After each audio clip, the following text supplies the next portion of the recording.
ನಮಸ್ಕಾರ ಕರ್ನಾಟಕ. ಈಗ ಮನೆ ಒಳಗೆ ಹೋಗ್ತಿರೋ ಈ ಸ್ಪರ್ಧಿ ಹತ್ರ ಹೋದ್ರೆ ಕಣ್ಣು ಚುರುಕಾಗುತ್ತೆ. ಇವರನ್ನ ತಿಂದ್ರೆ ಆರೋಗ್ಯ ವೃದ್ಧಿಯಾಗುತ್ತೆ. ಅಡುಗೆ ಮನೆಯಲ್ಲಿ ಇವರು ಸೈಲೆಂಟ್ ಆಗಿದ್ರು, ಹಲ್ವಾ ಮಾಡಿದ್ರೆ ಮಾತ್ರ ಸಖತ್ ವೈಲೆಂಟ್. ಸ್ವಾಗತಿಸೋಣ ನಮ್ಮ ಹೆಮ್ಮೆಯ ಗಜರಿ ಅಲಿಯಾಸ್ ಕ್ಯಾರೆಟ್.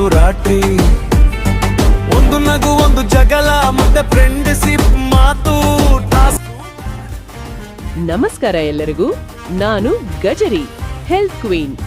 ನನ್ನನ್ನು ತಿಂದರೆ ಕಣ್ಣು ಚುರುಕು, ದೇಹಕ್ಕೆ ಪವರ್ಫುಲ್ ಎನರ್ಜಿ. ಈ ಮನೆಯಲ್ಲಿ ನಾನು ಫಿಟ್ನೆಸ್ ಟಾಸ್ಕ್ಗೆ ರೆಡಿ. ಟ್ರೋಫಿ ಗೆಲ್ಲೋಡು ನನ್ನ ಟಾರ್ಗೆಟ್. ಏನಮ್ಮ ಗಜರಿ, ಮನೆ ಒಳಗಡೆ ಹೋಗೋಕೆ ತಯಾರಿ ಹೇಗಿದೆ? ಸರ್, ನಾನು ನೋಡಕ್ಕೆ ಆರೆಂಜ್ ಕಲರ್ ತುಂಬಾ ಸಾಫ್ಟ್ ಅನ್ಸುತ್ತೆ.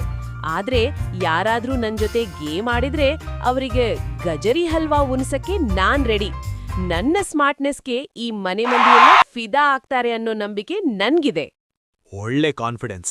ಸರಿ, ಹಾಗಾದ್ರೆ ನಿಮ್ ಕೈಲಿ ಬಿಗ್ ಬಾಸ್ ಲಗೇಜ್ ಹಿಡ್ಕೊಳ್ಳಿ. ಹೋಗಿ ಮನೆ ಮಂದಿಗೆ ನಿಮ್ಮ ರುಚಿ ತೋರಿಸಿ ಬನ್ನಿ. All the best. ಈಗ ನಮ್ಮ ಮತ್ತೊಬ್ಬ ಸ್ಪರ್ಧಿ ಗಜರಿ, ಹೆಲ್ತ್ ಕ್ವೀನ್. ಇವರಿಂದ ಕಣ್ಣು ಚುರುಕು, ದೇಹಕ್ಕೆ ಪವರ್ಫುಲ್ ಎನರ್ಜಿ. ಹೆಲ್ತ್ ಕ್ವೀನ್ ಗಜರಿ ಬಂದಿದ್ದಾರೆ. ಮನೆಗೀಗ ಎನರ್ಜಿ ಹೆಚ್ಚಾಗ್ತಿದೆ ಅನಿಸ್ತಿದೆ. ನೀವೊಳಗೆ ಹೋಗ್ತಿದ್ದಾರೆ. ಮುಂದಿನ ವಾರದಿಂದ ಆಟ ಶುರು.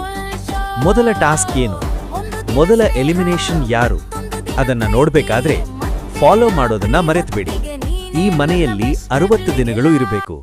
ಪ್ರತಿ ವಾರ ಒಂದು ತರಕಾರಿ ಹೊರಗೆ ಹೋಗುತ್ತೆ.